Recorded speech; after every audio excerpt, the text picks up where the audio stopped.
Monday.com allows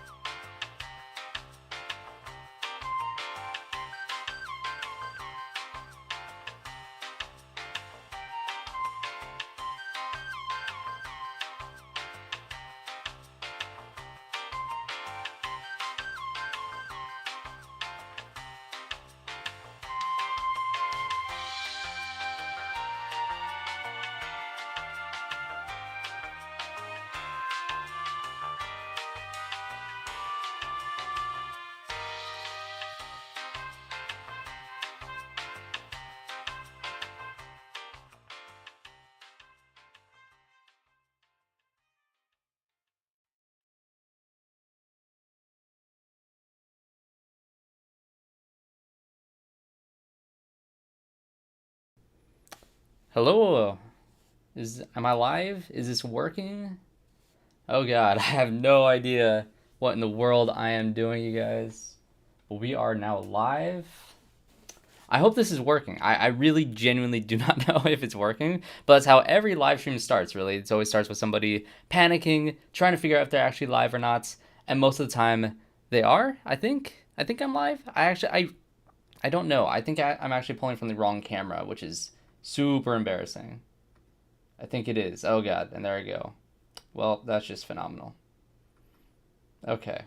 Um well, we're live. We are here on the channel. Welcome guys. I'm going to be doing a quick live stream today because there's really no good movie coming out today. So, I'm doing a tier list for my favorite horror movies of the year so far. I have a list of 20 of them that I have here, or like maybe 21 films that I have on my little tier list here that I want to talk about. I don't really know how I'm going to rank these as of right now. I have some thoughts. I know some things I'm for sure going to have at the top of my list, but that's just, just some of my favorite films of the year so far. So otherwise, I'm really going in blind here. So if you guys are here in the chat, welcome to chime in, give your thoughts. If you're watching this after the fact, which you probably are, welcome to the mess of this live stream. But I'm going to be doing a tier ranking list of all of these films here that I have. It's honestly been a decent year for horror this year. I don't think it's as great as some other years have been with horror, but there's a lot of great ones on this list and a lot of not so great ones. If you know me and my channel, that if I really don't like a movie, I'm probably not going to talk about it here on the channel, just because it doesn't really necessarily feel right to talk about them sometimes. But this time I'm going to talk about some of them. I'm going to talk about some of the bad ones as well. I have the rankings from S tier all the way down to F tier, so we're going to be trying to fill this out as thoroughly as we can. And also I might just go through some of the upcoming releases as well, because there's a bunch of other films that have not been released yet for the rest of the year that I'm also excited for. So otherwise, I think we can honestly just jump right into it and talk about some of these movies. Let's just go over to my tier list. Let's see. Okay. There we go. Okay. So I set them in the order of release date, or at least the order that I watched them in. If you don't see a horror movie that you guys watched that you think I should go ahead and check out, definitely let me know. I think When Evil Lurks released this year. I'm actually not entirely sure if it was released this year, but if it was, it would be on this list. I really do want to watch that one as well. Some upcoming ones, Terrifier 3. I'm really excited for that. Nosferatu, obviously, is like the big movie for the rest of the end of the year that I'm extremely excited for. But otherwise, we have pretty much all the horror films of this year all labeled out here. So let's just go into it. Let's talk about the first film, Night Swim. I think that's one of the first films, honestly, I watched the entire year. And frankly, I don't think this movie is as bad as some people labeled it out to be. It's not a great movie by any means. It's definitely one of those super generic ones. And frankly, it's one of those that's, you kind of forget a lot about it after it came out. I'll be honest, I don't really know what I put in my like letterbox review or anything like that. But this movie, it just kind of faded in the background. I don't think it's like D or F tier because it's at least watchable. It has a good cast, I remember it having. So I actually don't know. I think I'd probably place it in D tier, or yeah, I think it's definitely not F tier. It's a perfectly, fine generic horror movie that just did not stay in my mind whatsoever. I'm struggling to remember just really any details about it besides the fact that it had maybe one cool sequence of somebody get dragged. Honestly, maybe it should be in F tier, just out of pure lack of pulling my interest after this release. The next one on here is Handling the Undead. This is probably a movie that none of you guys have seen. Honestly, I think if you guys are interested in the premise that I'm about to say here, go check it out because it's an interesting movie. I watched it at the Sundance Film Festival in January, and it was really the only like midnight release that was available at the Sundance Film Festival this year, and I did enjoy it quite a bit. It's not amazing. It's honestly it's a really slow movie. So basically, its basic premise is the fact that it's kind of hard to describe. Essentially, randomly one day, a bunch of people who have just died randomly start coming back to life. It's kind of a zombie movie, but also kind of not a zombie movie because it's not the generic where somebody gets up from the dead and starts eating people and attack people. That is definitely not what this movie is at all. It's just what if one day your loved one died. I believe one of the characters in this story, it kind of takes place in a place where like there's a bunch of different characters that are dealing with their loss and their grief and all that, and like one of them is a kid who had died tragically, and their families, struggling to deal with like what are we gonna do with this body, like what are we gonna do with it, and all of a sudden the kid seemingly wakes up and starts blinking and moving a little bit, and not necessarily like interacting with anybody or attacking anybody or anything like that, but he just starts moving as if he were alive. His heart isn't beating, but he is seemingly alive to this family in grief, and so it's just about what would happen if you're in a situation like that, and it's fascinating with the way that it kind of deals with that sort of stuff, but I don't know. It's really slow. I think that's the biggest issue with the movies. It's a very slow movie. You're basically just watching these characters react to things for the entire runtime, and it's not necessarily the most entertaining thing, but it's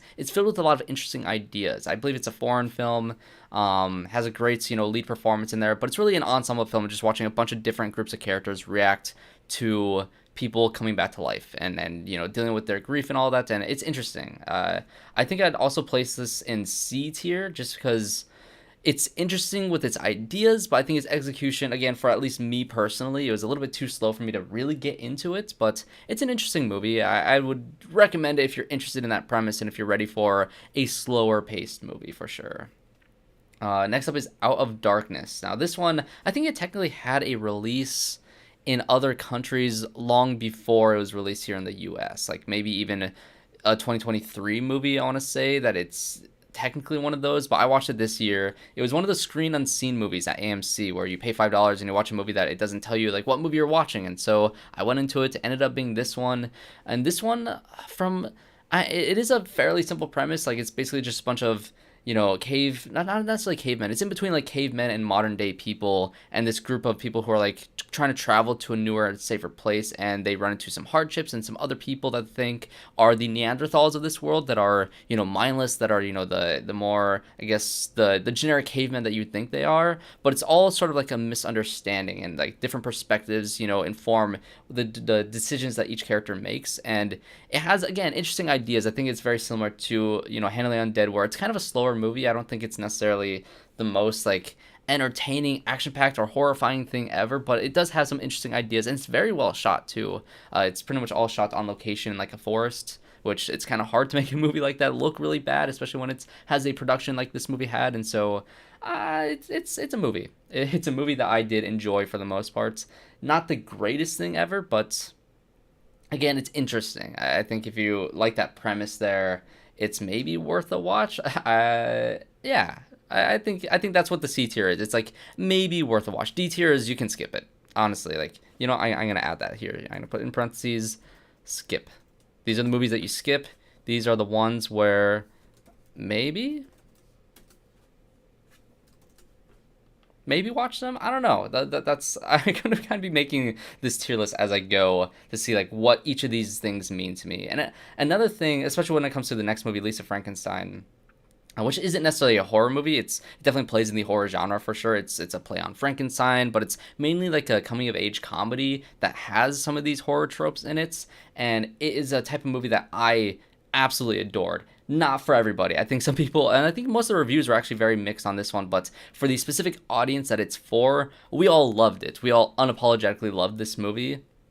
And I think that is where I'm going to probably put my A tier, is movies that I unapologetically love, but I will get, maybe I'll put that for B tier. Movies that I unapologetically love, but I get it if you don't like it. I think that's what I'll put for B. Like this one, this tier is for me.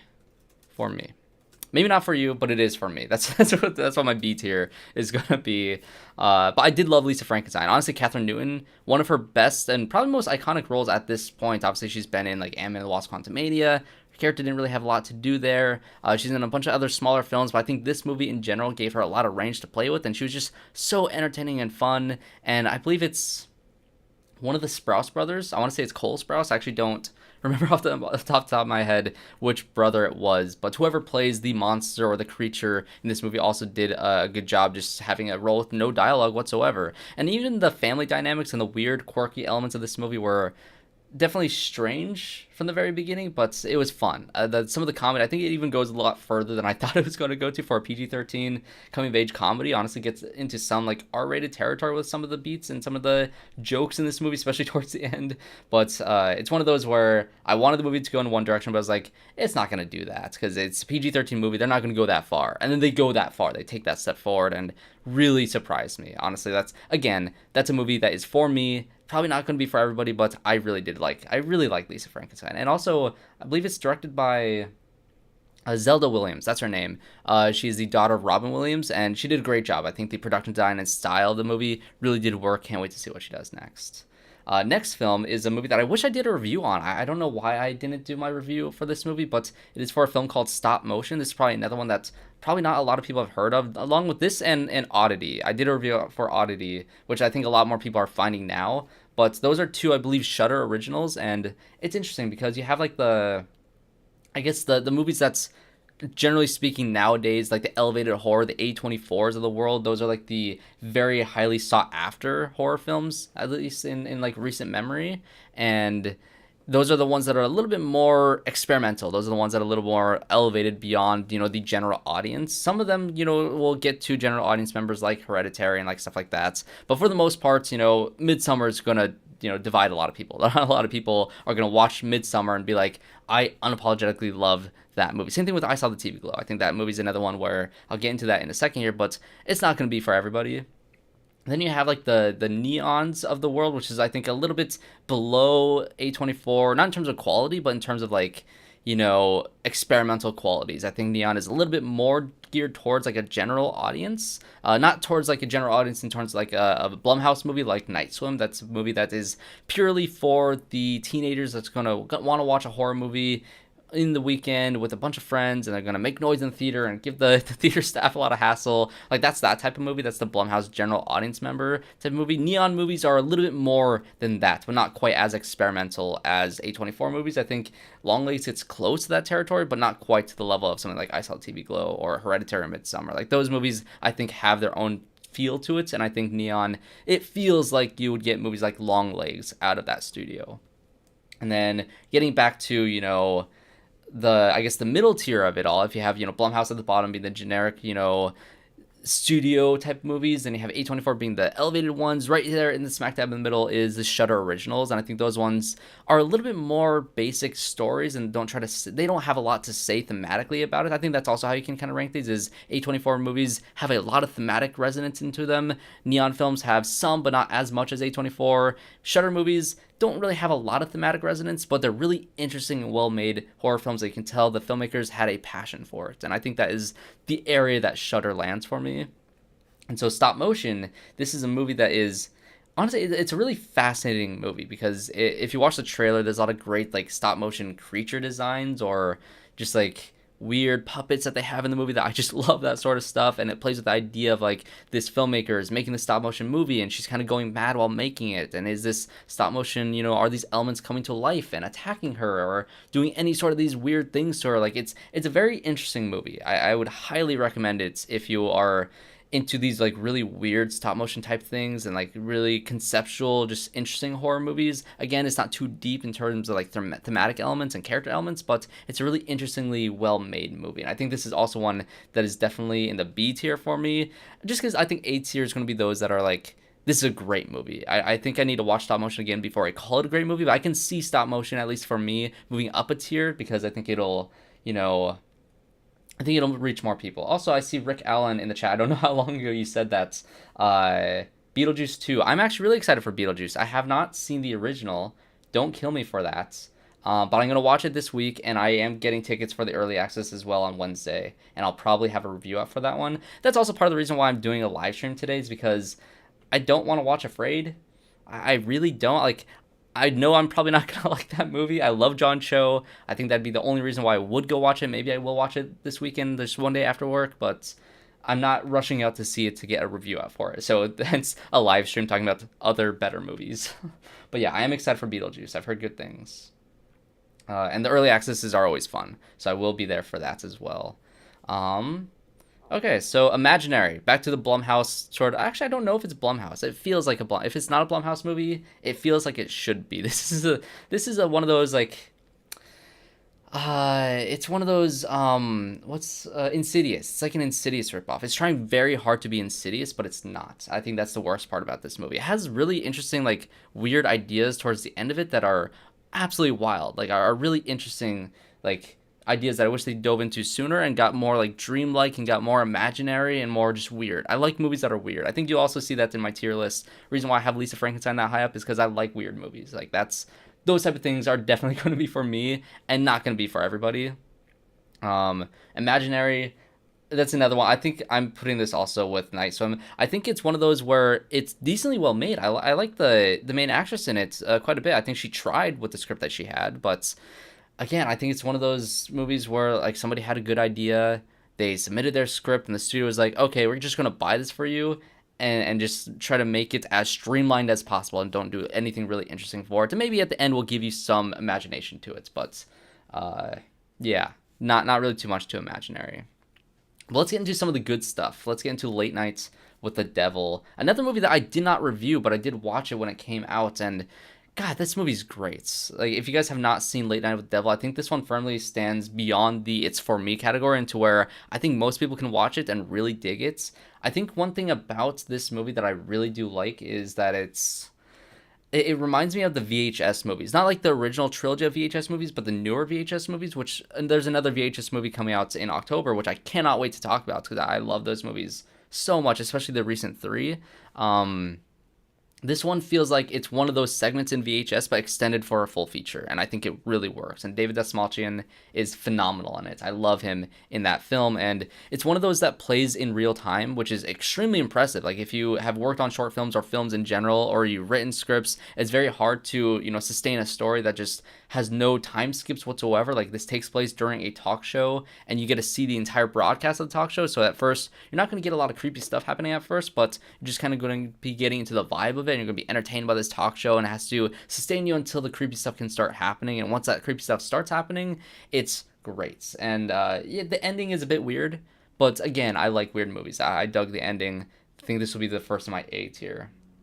And feel free in the comments or the chat to tear apart any of my opinions if you do disagree. This is just a personal tier list, but again, I don't care about like making it a little bit biased for me. But let's A tier will be it's great. These movies are great. Unapologetically great. If you don't like Late Night with the Devil, what's wrong with you? Is what I'd say to you. But it's a phenomenal movie. Okay, the next two, I'm actually really excited to talk about these two. These are two films that are basically exactly the same. And I have a fun story for at least Immaculate. When that one came out, there was an early access. I live in California now, and so I get to go to some of these, public screenings where you have interviews with the cast or interviews with the director. And I went to one of the first screenings of the movie with an interview with the director. And afterwards, I believe it was the director, maybe the DP and maybe the producer were all on stage answering questions, and the director said that there's a movie coming soon within the next month that he got to see also early. And he said that it's essentially the exact same movie as his, and he's glad that he was able to get his out first because he knew First Omen was right around the corner, and they had basically the same premise. It's one of those like a Volcano and Dante's Peak situation where those two movies somehow came out the same year or within a year of each other, and they're like, that's crazy that these two movies are exactly the same, and they just happen to come out at the same time. And the interesting thing about this, I feel like I can do a whole video on just these two movies in general. I kind of missed my boat to do it, but I would have loved to make a video about how it's basically the same premise, but it's told with two different philosophies. One of them is the fact that the supernatural is not real, that religion is not real. With Immaculate, that is all kind of like, I guess it was the priest who was a scientist also, and he was the one who impregnated her with this new like way that he had to do it, and it was trying to make the second coming of Christ or the Antichrist. And at the end of the entire Q&A, he asked the audience whether or not you thought that the Antichrist was the child or not, or if it was just a normal baby. What does it mean to you? Is it actually supernatural? And the audience was completely split on whether or not it was. And I was on the group of it wasn't supernatural. It was just a situation where these really creepy people are violating this girl in very horrific ways, and you just had to get out of it in whatever way you can. And the ending was really bold and just wild and crazy. And I appreciated how much of a swing that movie had in its last moments. But it's also one of those where it's like, if you can't handle how it ends, I think that scene in particular, if you've seen it, you know exactly what I'm talking about. That can turn a lot of people off, and I'm sure it did. And the director said he did not care at all. He was hoping for a reaction, and with my audience, he got that reaction. And I don't think this movie is great. I'd put this in the maybe category. I think Sydney Sweeney is phenomenal in it. I haven't really seen, what's the show she's in? Euphoria. I haven't seen Euphoria, but I thought she was great in this movie, and I hope she gets some more roles in horror films like this, or just roles in general. I think she's fun. Not like Madam Web, though. Just stay away from projects like that, although I feel like she could have made it good. Spider-Woman at some points, but maybe not in that world specifically, and just kind of away from Sony. But either way, First Omen I thought was much better. I think First Omen is one of those that's perfectly captures the era that it's referencing, and it is a prequel to The Omen, which The Omen is a phenomenal movie. I'd honestly put Omen, I'd probably put The Omen either in S tier or great for sure. But the first Omen, I think it really does naturally go into that film in a way that was really satisfying. I was actually really blown away with how seamlessly they made it, and especially when you watch The Omen and you see how that movie begins, it's primed for a prequel. And I know we're getting the Apartment 7A, the Rosemary's Baby prequel, in like a couple weeks here, or at least at the end of September, I think. And I just watched the trailer for that today. I think it looks fine. It is a straight to streaming movie, but I do think that visually, I think some of it does capture Rosemary's Baby in a decent way, but it doesn't look as great as something like First Omen, where that felt so necessary, especially when you have the backstory that they painted in The Omen, where I don't know if we need a prequel to Rosemary's Baby, but we're getting one, and I like the actress. But this movie, This movie's great. I'd also put this in the A tier. I really want to watch it again. Both of these, I'm dying to watch again. I believe Late Night with the Devil is on Shudder and First Omen's on Hulu. I really want to watch both of them again. I thought they were both great. Okay, so that is 9 films out of the way.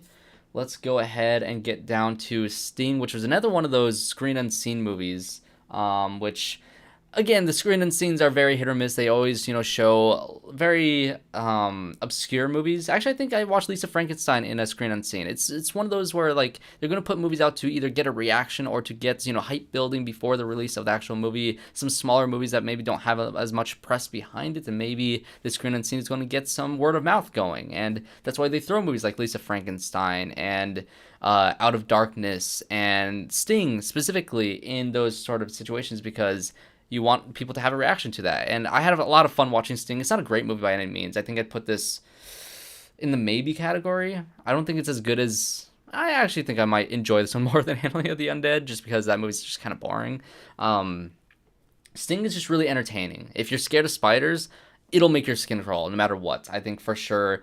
That's another thing about how I think about movies is I don't think about movies of like, what are my expectations going in? Obviously, my expectations are going to affect my enjoyment of a movie. It's impossible to be completely unbiased when going into a film, which is why I love Shyamalan so much. But when you get movies like this, and you try to think about, okay, what are my expectations going in? For this one, I had no expectations, so it had more room to surprise me. But also, when you start off a film, you need to go into like, how serious is this film taking itself, or what tone is it trying to establish, or what is this movie trying to accomplish? And I think Sting is one of those movies where it just wants to be fun. It just wants to be really fun horror, just a movie that you have on the background on like a Halloween party that you'll look at the screen occasionally and just be like, that was fun. That's a fun movie. I don't think it got great reviews at all, but I had a lot of fun watching it. It's decently well made. It's a cast of completely unknowns, didn't recognize anybody, and it's also very funny.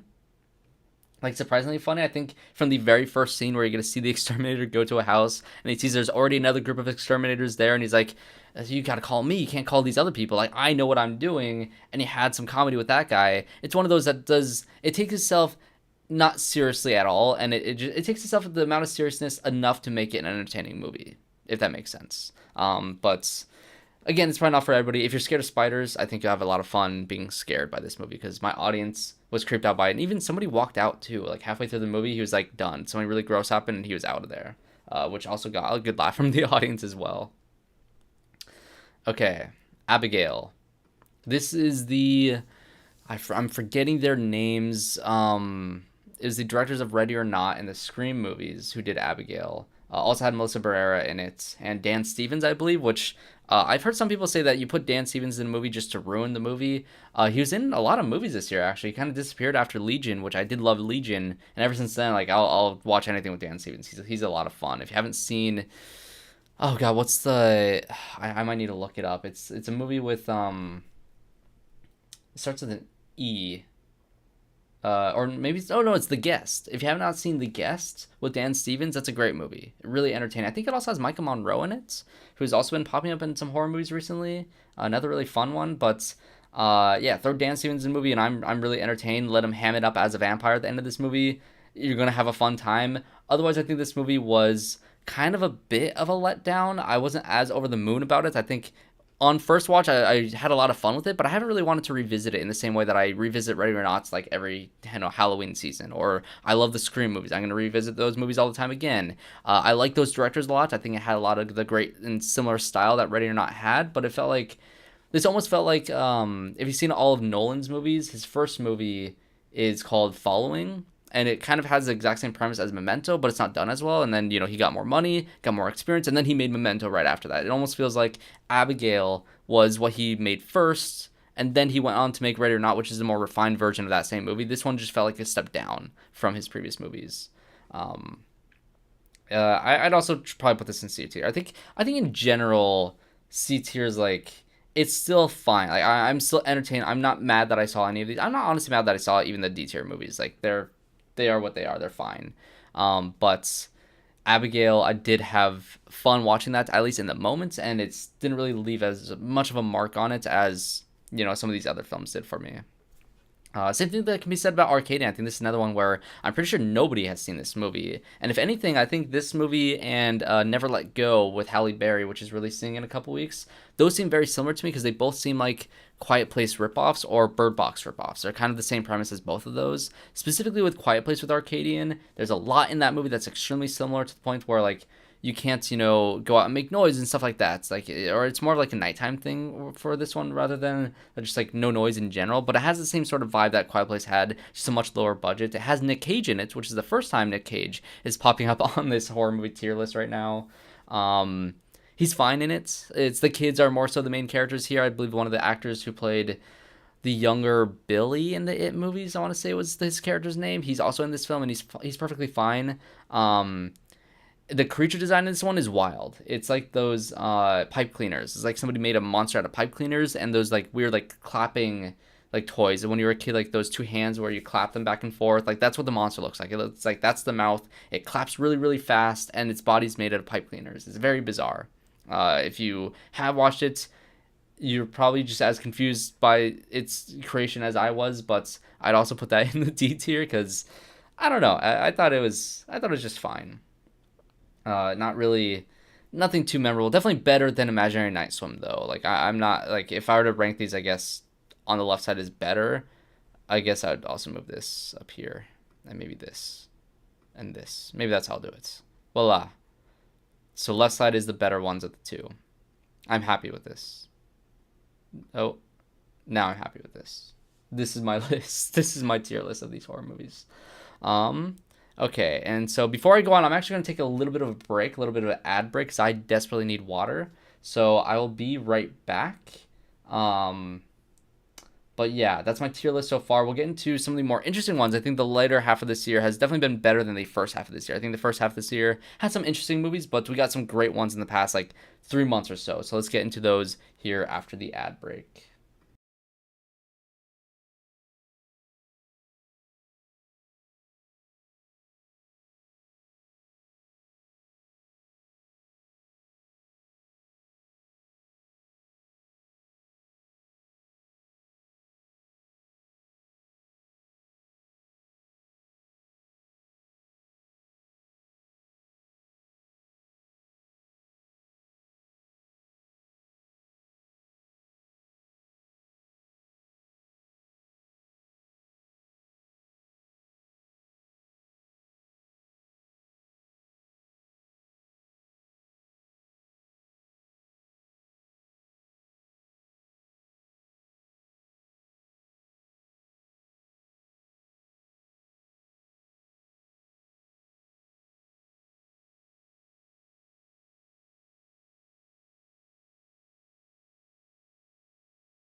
Okay, I am back. And I still can't get my normal camera to work, but whatever. We're doing it live. I still don't know what I'm doing, but it's fine. We're all fine here. Again, don't forget in the chat to let me know what movies you want me to talk about or what movies you want me to see for the rest of the year. Also, do want to say I don't have any sponsors here on the channel, but I do want to say that if I do sponsor myself, go watch my Twisters review, please. Nobody watched my Twisters review. I think Glenn Powell, or I think YouTube hates Glenn Powell for some reason, because my two lowest viewed videos in the past like 3 months have been Twisters and Hitman, and also Strange Darling, which I'll get into in a second here. But go watch my Strange Darling review as well, please. Nobody's watching these videos. Anyway, okay, back to the tier list. Let's go back. Here we are. All right, so I Saw the TV Glow. This movie is one of those that I think is squarely going to be in the "it's for me" category, or I would say that if I didn't love it as much as I did. It is definitely one of those that still kind of fits the bill, where it's like, I think I'm going to generally like that movie more than most people. Also, it did really, really well on my channel, so I really appreciate the people that watched that review and talked about it respectfully in the comment section of that video, and just like really just loved everything about that thing, because I think it's a really interesting movie. Again, A24, they have a lot of really deep thematic ideas. I think where this movie kind of falters for some is the fact that it's not really a horror movie. I honestly, it's still horror enough for me to put it on this tier list, but it's not the scariest thing in the world. I think if I were to rate this by like scariness, this would be a completely different order. I don't think anything would be the same. Well, yeah. Honestly, I feel like it'd be pretty different if I just rated this on like scary factor in general, because I don't think I Saw TV Glow is necessarily horrifying in the generic sense of like jump scares and stuff like that. As a coming of age story, I find it to be extremely relatable in the sense of like, especially with movies like this and characters like this, or at least with my experience in life generally, feeling like you don't belong or you don't fit in. I feel like this movie does very much capture that, and it's a very deep trans allegory as well. And so I believe that if you are a trans person watching this movie, it's going to have a lot more meaning than other people. But it doesn't mean you can't still relate to the very simple human struggles that this character faces as well. Not feeling like you are yourself around other people. You feel like you have to hide who you truly are in order to be accepted in life in general. And I found that's the thematic elements there to be extremely impactful.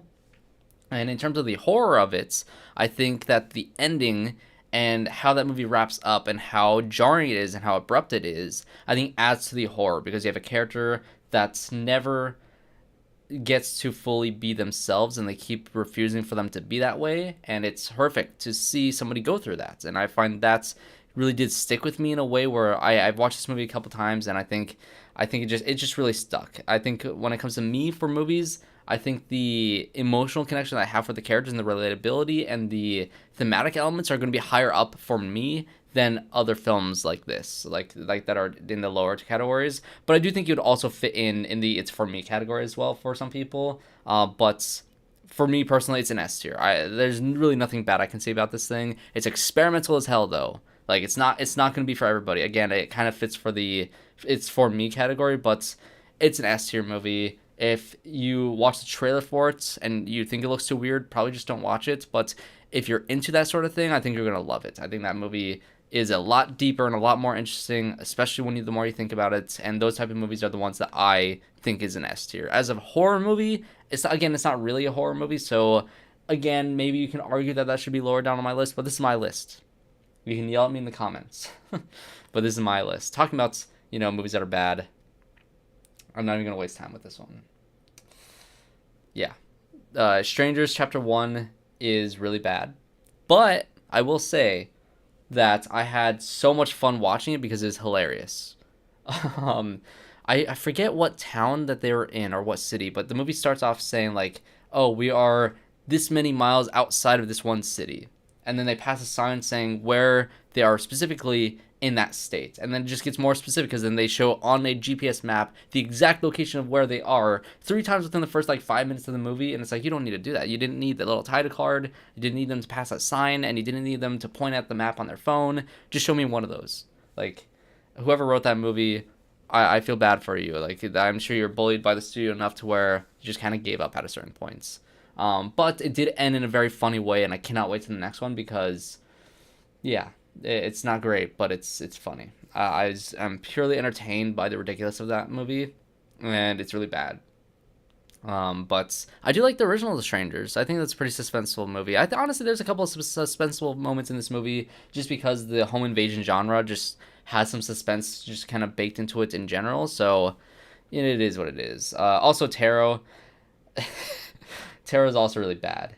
I did say that we're getting to some of the more interesting stuff, but no, we got an S tier with I Saw the TV Glow. We're gonna have some F tiers down here.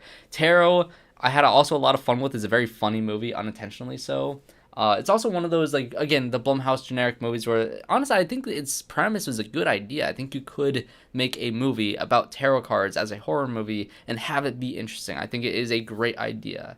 However, the execution was so funny to me. Like, every time, like, I don't know if you guys have seen, this is going to be a very obscure reference, but there's a Smosh video called Molester Moon.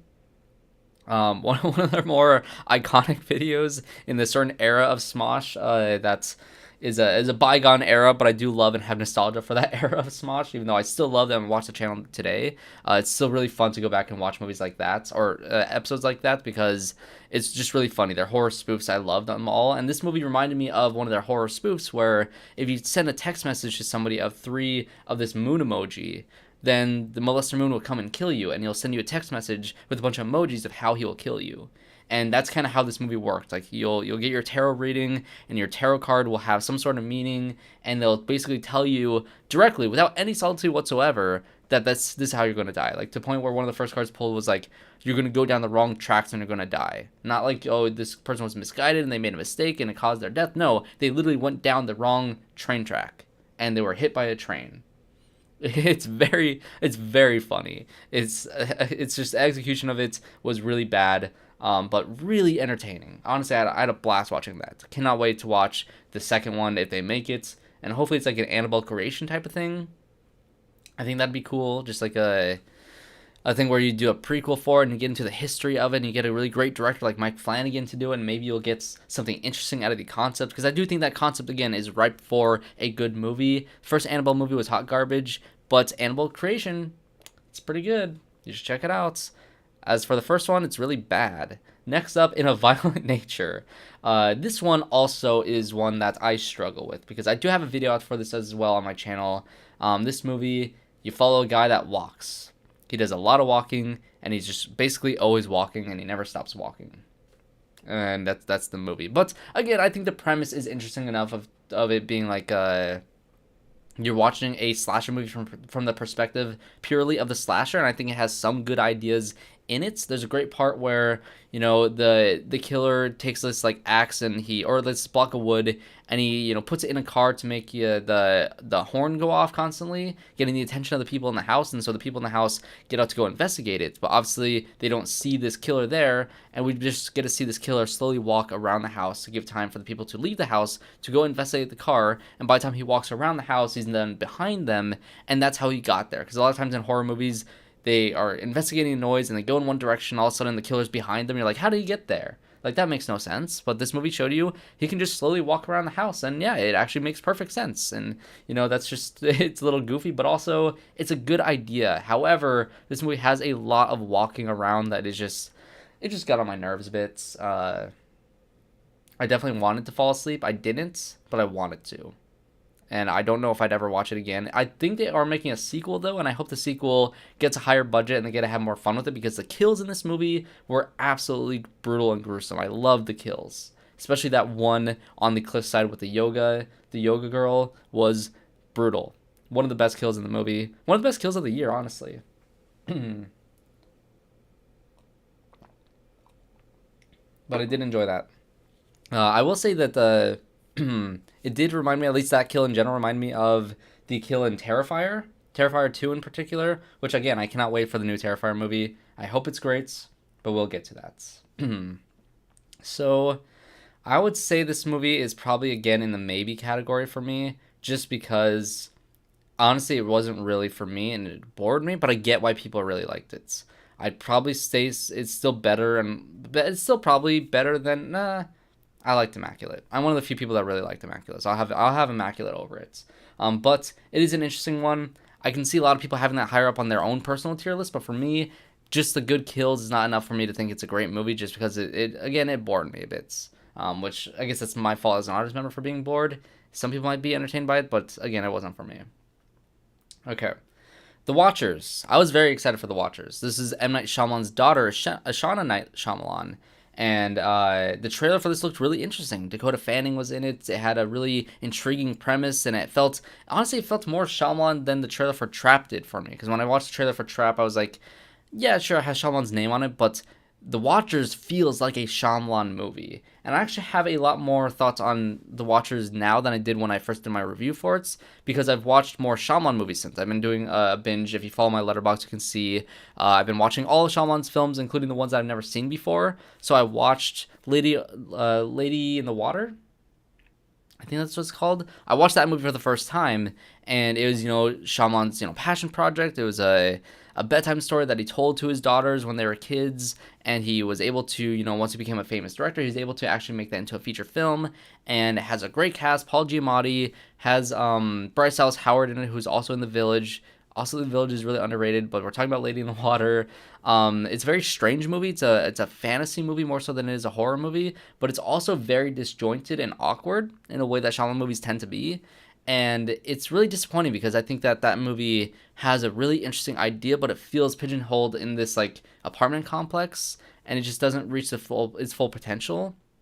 It also has really bad exposition to a point where it's like the plot only moves forward because the characters learn what the plot needs to be at every given moment where it needs to proceed, if that makes sense. Like, that's the same way that The Watchers feels for me. It feels like Shauna Night Shyamalan did learn from her father, but not those films like, The Visit or Splits in terms of like the recent Shyamalan, or like learning from like The Village or Signs or, The Sixth Sense. It feels like this movie feels like it was inspired by the stories that Shyamalan used to tell them behind closed doors, like Lady in the Water. It feels like that movie is a main inspiration for something like The Watchers, where The Watchers had a lot of exposition. It was really just a means to explain to the audience exactly what's going on for the entire runtime until you get to the very end, and it just felt it felt like it dragged quite a bit, and it was honestly one of the more disappointing movies of the year for me.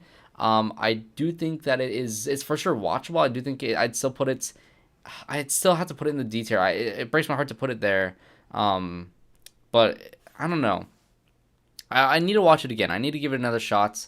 But I thought it was fine the first time I watched it. But the more I thought about it, and after I watched Lady in the Water, it's like I think she took the wrong lessons from her father, which is disappointing because it has that same stilted dialogue, has that same dragging exposition, and it's just fine. It kind of falters the adaptation of the book. I'm sure the book is great.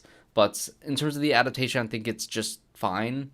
And just, I think you could skip it, honestly. Although it was directed decently enough, it looked great. I think there's potential from a directing standpoint for Shauna Night Shyamalan. I just hope she does something original. Don't do an adaptation of the book that has too much lore to explain in a very short amount of runtime. I don't know. Try to do something else, and maybe your next directorial effort will be better.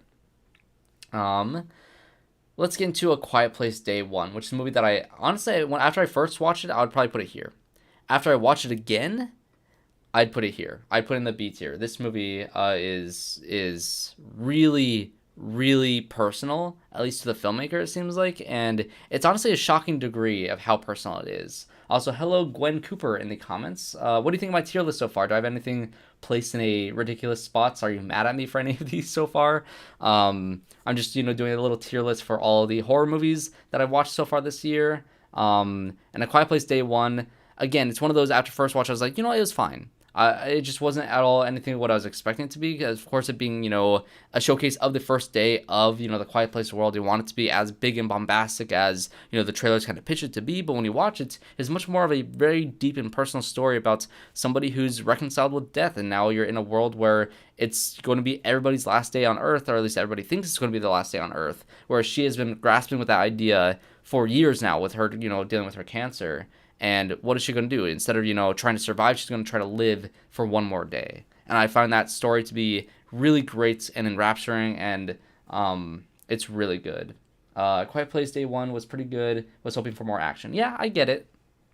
I do get it. Again, I think on second watch, I really did grab onto the characters. Lupita Nyong'o is also one of those actresses where I'll watch her in literally everything. I think she's phenomenal. Um, but it is a very good movie.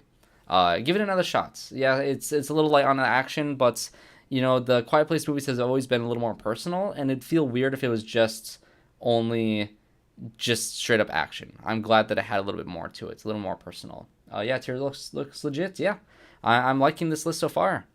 I'd probably move this up above stop motion though. Still underneath Lisa Frankenstein. Again, Lisa Frankenstein is very much for me. Okay, so Maxine. Maxine is a movie that was maybe on my most anticipated list for the year because I love X and Pearl. I think those movies are phenomenal. I also think that those movies, if I were to rank them on a tier list, I think X would be under the great category. I think Pearl would be for me. But both of those are phenomenal films. I really do love them. And, Ty West's, X trilogy was ramping up. Everybody was so excited for it. I even went to an event with the cast. I got to see Mia Goth introduce the movie, and it's a really cool experience. You can see a video of that in my review for Maxine. So it's a really cool, experience just to see that, to see Mia Goth in person, to introduce the movie. Then the movie started, and it was not at all what I was expecting it to be. My favorite movie this year so far would be Alien Romulus. I will get to Alien Romulus. I'm the biggest fan of Alien. I had a blast with that movie. I'm glad you liked it. What do you think about the ending? I'm very curious. I've been trying to ask as many people as I can because I feel like the ending there can very much divide people, especially if you are a hardcore Alien fan. I think it kind of goes off the rails a bit, but I loved it. I love how weird it got. Yes, like X Best. Yes, I do like all three of them. Yeah, I do like all three of them. I did like Maxine, but I will say I was disappointed. Especially the more I thought about it. I really need to watch it again because I haven't watched it besides the first time I watched it in theaters. I need to give it another shot. It was just, I think, in terms of how you talk about A Quiet Place, where it's not enough action for you, I was hoping for more horror in this one. It was more like a detective noir story, which is perfectly fine. It just wasn't the tone that I was expecting it to be. I wanted this movie to be more of a slasher movie, whereas, the ending of Maxine was more of a shootout movie, and it just, I don't know. It was, yeah, I like the ending, a bit of a surprise. Yeah, I'm guessing for Alien, yeah, for sure. But yeah, I do like X the best. Pearl, I think, is a wild movie, a great character study. I just wish Maxine was more of a slasher. So it breaks my heart, but I think I'd put Maxine under C, especially because I was disappointed. I was very disappointed in Maxine, but I do need to give it another shot and see if it crawls up that list. But again, if I were to have X and Pearl on this list, I'd have X under greats, maybe under S tier. I don't know. I really love X. And then Pearl either under A or B tier for me. And then Maxine is definitely the lowest for me, sadly. But again, it's a good movie, very well made. I think Ty West has a really great grasp on his direction and, matching a style. And I think he nails the style, for sure.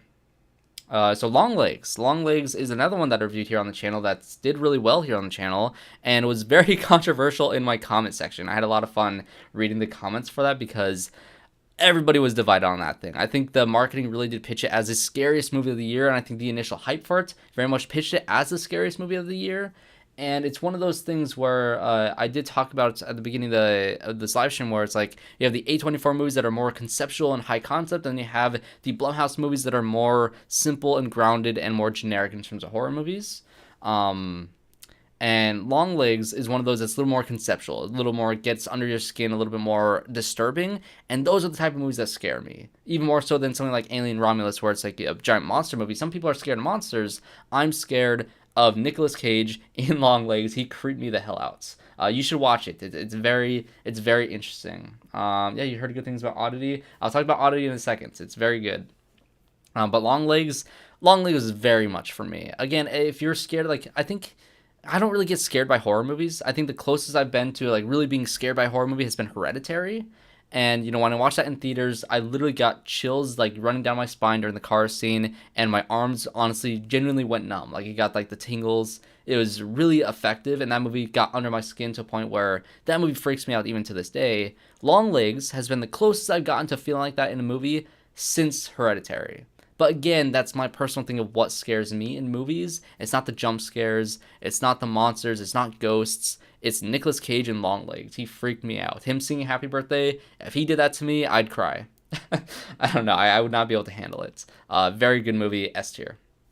I'd still put it underneath I Saw the TV Glow because that one has a personal stake in my heart for it. But in terms of horror, I think that is the scariest movie for me. But I think it's very easy to overhype it because it's not going to scare everybody because not everybody's scared of the same things. Yeah, it's just found your channel this past week and like your channel and taste in movies. Thank you. Yeah, I've been having a lot of fun talking about a lot of these horror movies, especially recently. We've been, again, the past 3 months in particular has been filled with a lot of great horror movies. It hasn't always been the case. Like the beginning of the year was a little bit light on horror movies. I was a bit worried, but this past 3 months have been great. So we've been getting pretty much bangers either every week or like at least once or twice a month. We've been getting some really interesting horror films that I've loved talking about. So let's get into Oddity. You mentioned it there. You've heard a lot of great things about it. Oddity is one that's, I believe it's another Shudder original. I think. Don't quote me on that, but I think it's a Shudder movie, and so it's not as conceptual as A24 or as unique and interesting as something like a Neon movie. It's kind of like in between the Blumhouse and the Neon type of quality for their horror films and what they're going for. So Oddity has a more simple, like it's going to be very jumpy. It's going to have those sort of jump scares, and it's incredibly effective at that. I think I've heard a few people say that they thought that was the scariest movie of the year, and I it's hard for me to argue with that because there are a lot of great suspenseful moments with that creepy ass, wooden mannequin that will freak you out, and it's fascinating. It's a very, very interesting movie. Again, the characters in it, I'm drawn more towards characters, which is why I Saw TV Glow is at the S tier on my list because I love characters. I love Micah Monroe in Longlegs. She was great in that. I need good characters to grasp onto. I don't think the characters in Oddity really did grab onto me personally. But it was an extremely well crafted horror movie where I'd have to put it in B tier. Very good. Or that's wrong tier. B tier. I'll put it here. It's a very good movie. Or maybe honestly, I placed it in A tier for a second. I kind of like it there. I feel like it fits more so with the vibe of these movies on my tier list than these ones. You know what? I'll keep Oddity there for now. Yeah. The beginning of Oddity sounds cool. The opening scene of Oddity is one of the best scenes of the year. I think honestly the opening scene alone deserves to get the A spot for me. It's a great movie. Very interested in Cuckoo. Yes, Cuckoo is one of those. It's very bizarre. It's a weird movie, and actually let's talk about Cuckoo first before we get into Trap. Cuckoo is Hunter Schafer, Dan Stevens again. Again, if you cast Dan Stevens, don't hold him back. Let him be weird, like he was in movies like what was it? Abigail. Let him be a weird vampire. If you don't let him do that, you're kind of wasting Dan Stevens. In Cuckoo, if you hear about Dan Stevens being in a movie called Cuckoo and you have something in your head of what you think that would be, that's exactly what you get in this movie. He's weird as hell, he's eccentric as hell, and he's a fascinating villain. Hunter Schafer is phenomenal in Cuckoo. She's really, really good. It's honestly the first time I've seen her in a full role because I haven't seen Euphoria. I really hope she gets more roles like that because she is great in Cuckoo. Sounds kind of like the beginning of When a Stranger Calls. I haven't actually seen When a Stranger Calls. When did that come out? I feel like I've maybe heard the title, but I haven't seen that. What's that? That wasn't this year. That's an older one, I think. But yeah, Oddity it's great. The beginning of that movie is great. But yeah, Cuckoo. In terms of the concept of that movie, I will say that if you're into weird movies, you will like it, or you'll be more prone to liking it than if it's that movie could very easily be too much to you. I think in my Letterboxd review, I wrote that you're either going to walk out of that movie thinking that you have to watch it again immediately because you're so fascinated by the concept and you love how weird it was, or you're going to walk out of that movie saying you wish you never watched it. There's no in between. And the funny thing is, when my friend watched it like a couple weeks later, he said that he wishes he never watched it, that he hated it. And it firmly sticks in the category of, I watched it, cannot wait to watch it again. It's weird as hell. For him, could not handle it. He thought it was too strange for him. There's a lot of really effective things. The villain, the creature, I want to say, the woman in the hood that you see in the trailer of Cuckoo is terrifying for a majority of it. She's really interesting of a character. Very much worth watching. That's firmly in the for me category as well, where I get it if it's not your thing, but I enjoyed the hell out of that movie, especially Hunter Schafer. She was phenomenal in that film. So let's talk about Trap. Trap is another one of those movies. I think honestly, my comment section of Oddity has been the most calm of people just generally agreeing that's really good. Longlegs was very divisive. My most divisive comment section that I've had in any of my videos has been the comment section for Trap. because I'm a massive fan of M. Night Shyamalan, and people tore me up for being, biased for Shyamalan, even though I said I was biased for Shyamalan. Like, I own that. I'm not trying to hide behind, like, saying, oh, if you don't like that movie, you are wrong. No, if you don't like a Shyamalan movie because you don't dig his style, I get that. I really do.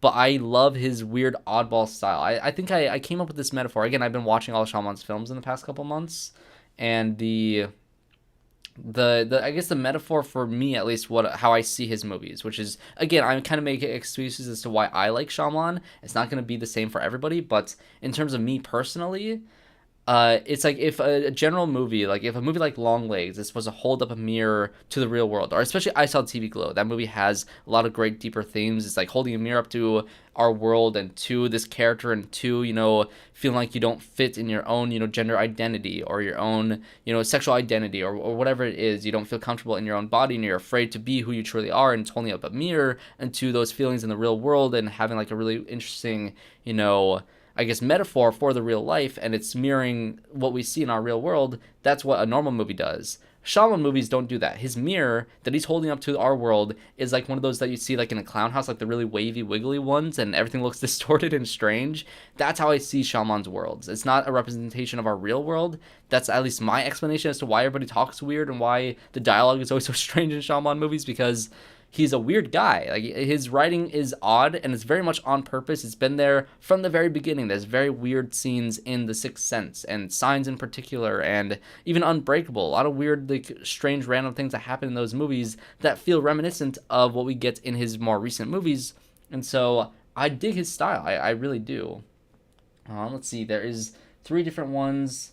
2 from the 80s and one's from 2006. Okay, it's for When a Stranger Calls. I'll have to look into that. I'll add that to my list. I actually am going to be doing my Halloween series later on in October, where I'm going to be talking about a bunch of movies. I'm going to be talking about all of Shyamalan's films. I'm going to be doing like a video essay on his OG era, from Sixth Sense all the way up to The Village, and then his middle section, which is his bad era, which is, Last Airbender, or I guess The Happening through After Earth, and having, all that stuff. And you have his modern era, his comeback era from The Visit onward, and I'm gonna have those 3 videos out for it. But I am trying to look for other movies to talk about in October that have the horror theme, and so maybe I'll look up When a Stranger Calls and see if I can add that to my list if I have time. But I will be doing a bunch of reviews for Shyamalan films. I'll be doing, reviews for Terrifier 3, which I cannot wait for. Smile 2, I'm excited for. But yeah, October I'm going to have a bunch of horror film reviews. And maybe I'll get into those other ones. You actually like The Village. I love The Village, unapologetically. I actually have my own fan edit of The Village. I was very curious to see how the twist ending would work if it were positioned in a different order. And I have a video on my channel for that. Just look up The Village fan edit, and I'm sure you'll find that video. But I do have my own little edit of that movie, and I love it. I love The Village, unapologetically. One of my favorites. But yeah, so Trap, I think I'd firmly put that under It's For Me. Again, I get it if you don't like it. It's odd. It's weird. I really like... God, why am I forgetting the actor's name? I need to look it up before I lose my mind. Let's see. Trap. Josh Hartnett. Josh Hartnett was great in Trap. Again, it's a very oddball movie. It takes a turn about halfway through that you're really not expecting, that at least I wasn't really expecting. I've heard some people hate it after that point in the movie and were enjoying it in the first half. If you can stay on the ride, and if you can hold on and go into the weird direction this movie goes into, I think you'll enjoy it. But yeah, it's definitely another odd Shyamalan film that's not going to be for everybody. But it's for me. It's fully for me. I love it. I haven't seen Trap yet. Give it a shot. Also, don't take it too seriously. I think that's my biggest advice for anybody watching Trap, is if you take it too seriously, you're probably not going to like it. It's a Shyamalan movie. He has a lot of weird, awkward comedy in it, and it works for me. But again, it's not going to be for everybody. Just go into it, don't take it too seriously, and have fun. It's a fun movie.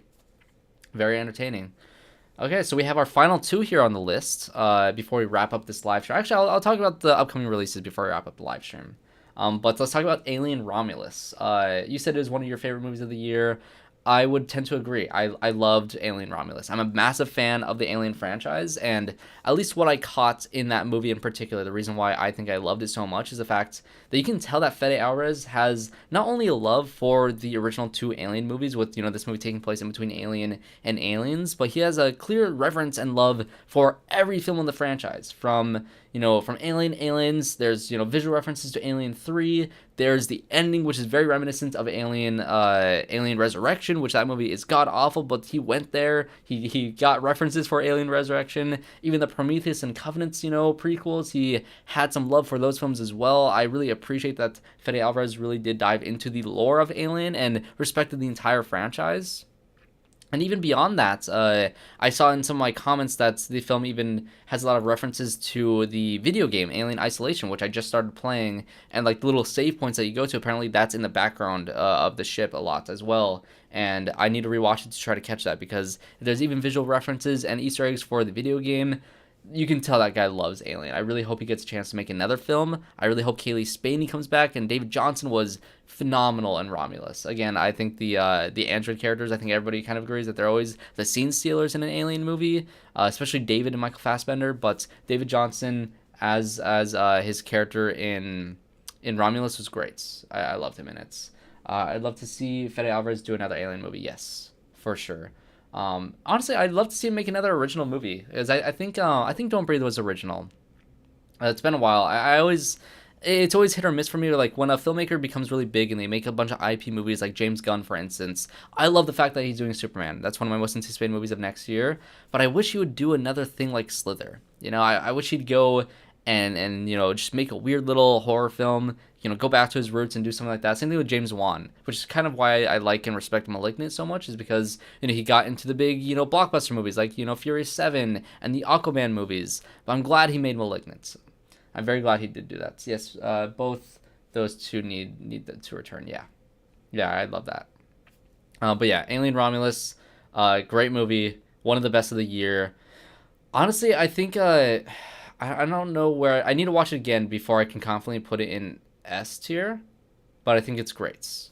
I'd put that. Maybe I want to put that. I love Late Night for the Devil. I'd have to honestly, everything in my A tier I need to watch again to see. I honestly would be down to watch most of these again. But yeah, Late Night with the Devil and Alien Romulus and First Omen and Oddity, all great movies. S tier I'm gonna reserve to the ones that are top tier for me. The ones that I personally both love, like the ones that are both great and for me, is S tier.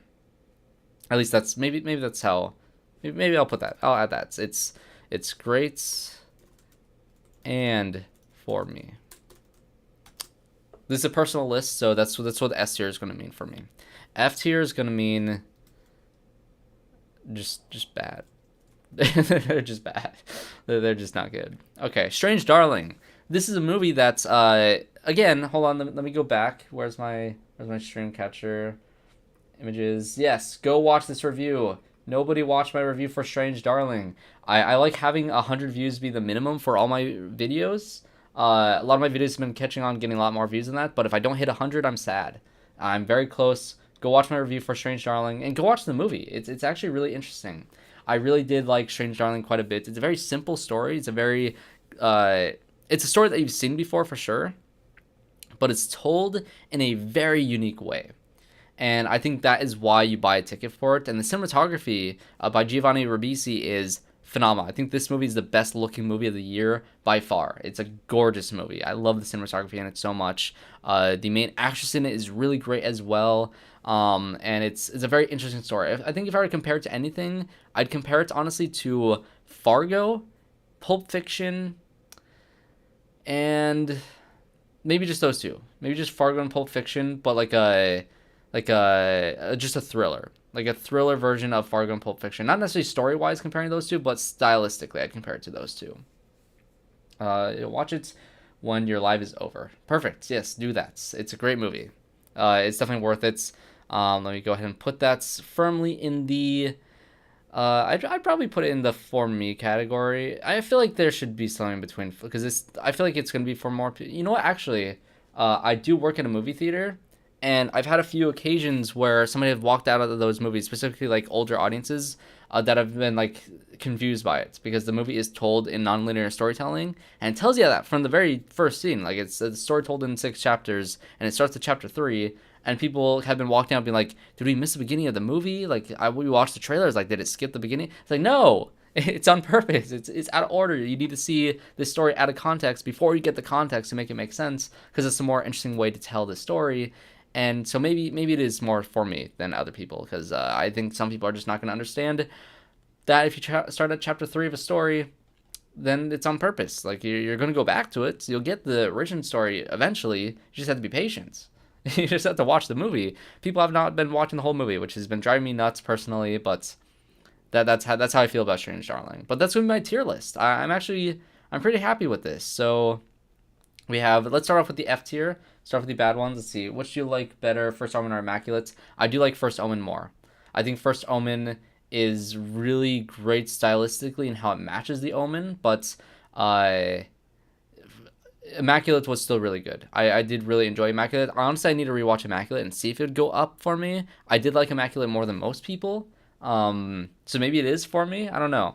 Maybe you might. I might be convinced to move that up a tier if I watch it again. I'll say that. Same thing with Maxine and Abigail. I think those three are more so primed to move up on the list for me. I've only seen all three of those movies one time, and generally speaking, whenever I watch a movie for the second time, I generally like it more when I watch it again than the first time I watch it. So yeah, I still need to watch both of those. Yes.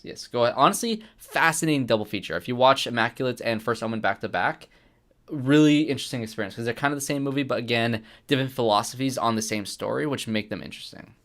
So yeah, let's just go through my tier list one last time. F tier, the bad tier, Strangers Chapter 1 and Tarot. Those movies just they're not great. They have some flourishes of interesting ideas or good cinematography or suspenseful sequences, but they're both really laughable and they're really funny. Maybe I'll do that. I'll do these are comedies. These are comedies. Those are for sure comedies. D tier.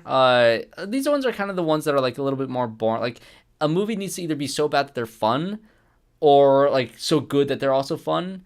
If you are in the territory where it's like it's okay but like not memorable, that's where you get the skip tier for me. Yeah. So Watchers, Arcadian, Night Swim, and Imaginary all fit the tier of like if you skip those, you can very much, if you watch them, you won't hate yourself watching them, but they're very much, they're fine. They're perfectly okay movie. They exist. The C tier, the maybe tier, is like maybe they're great, maybe they're better than I think they are, but those are more so the films that are just also okay. They're more interesting than the other tier. So Maxine, Abigail, and Immaculate are all, I guess, a higher tier of this section. A Violent Nature, I get why some people like it, wasn't my thing. Sting, Handling the Undead, and Out of Darkness fill up my maybe tier. B tier is the movies that are for me. Trap, Lisa Frankenstein, Cuckoo, Quiet Place Day 1, Stop Motion, and Strange Darling are all the category. Like, those movies were made with me in mind. I'm going to be selfish and say that's definitely why they made those movies. They made them specifically for me. The A tier, the great tier, these ones I feel like if you watch them and you don't like it, what's wrong with you? Late Night with Devil is great. Alien Romulus is great. First Omen is great. And Oddity, all phenomenal films. Honestly, I feel like this tier right here is probably the scarier of the tiers. If you want pure horror, watch the A movies. And the S tier is great films that are very much also for me. I Saw TV Glow. I cannot say enough good things about it. Watch my review for that one if you have not seen that movie, or if you want to see it, and if you're confused by the movie, check out my review. I do a great breakdown of it. And Long Legs, another one of those that is, it's so good. That's the type of movie that scares me. Honestly, it's great. And one last thing before I go and end off the live stream, I do want to talk about. I have a couple tabs here. Let's do this one. So this is on Rotten Tomatoes. These are just new upcoming horror movies for the rest of the year.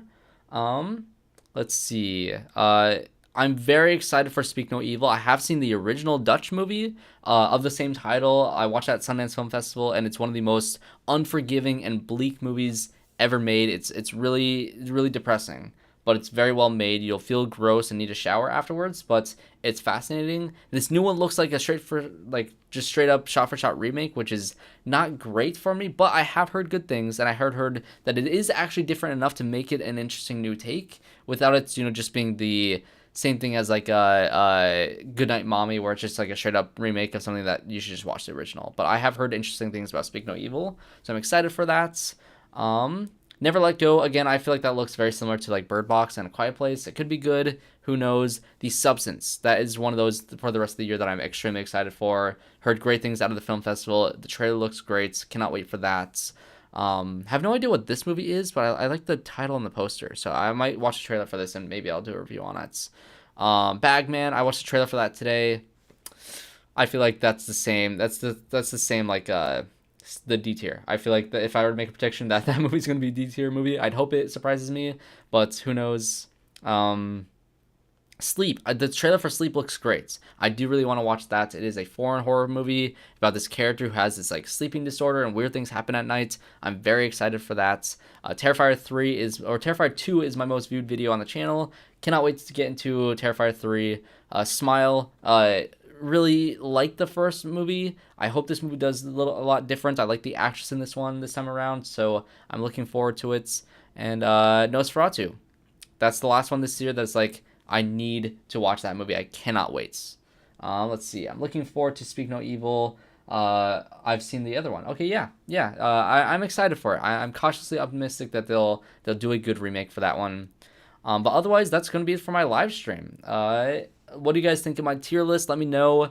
Thank you, Gwen, for talking about my tier list here. I'm glad you like my rankings of all these, and I hope you get a chance to watch more of these movies. And also, if there's a movie that came out this year that I have not talked about that I don't have in this list, let me know as well in the comment section down below what movies I should watch before the end of the year, so I can do like an update on this maybe at the end of the year, or maybe just do a tier list for everything I watched this year, which will probably take forever because I've seen over 70 movies so far this year. So maybe I'll do that at the end of the year. But either way, this is going to be my tier list for the horror movies of 2024 so far. I'm very excited for the rest of the movies and the rest of the year, but that's going to be it for me for today. So yeah. I don't really have anything else to say. So thanks everybody for watching. Thank you for joining me in the live stream. Either way, that's going to be it for my video here. If you're watching it after the fact, hopefully you did enjoy as well. Maybe I'll edit it down and cut it down for just general audiences later on. But that'll be it for me. I hope you guys have a great rest of your nights, and I'm going to go eat. I'm hungry. So yeah. Bye.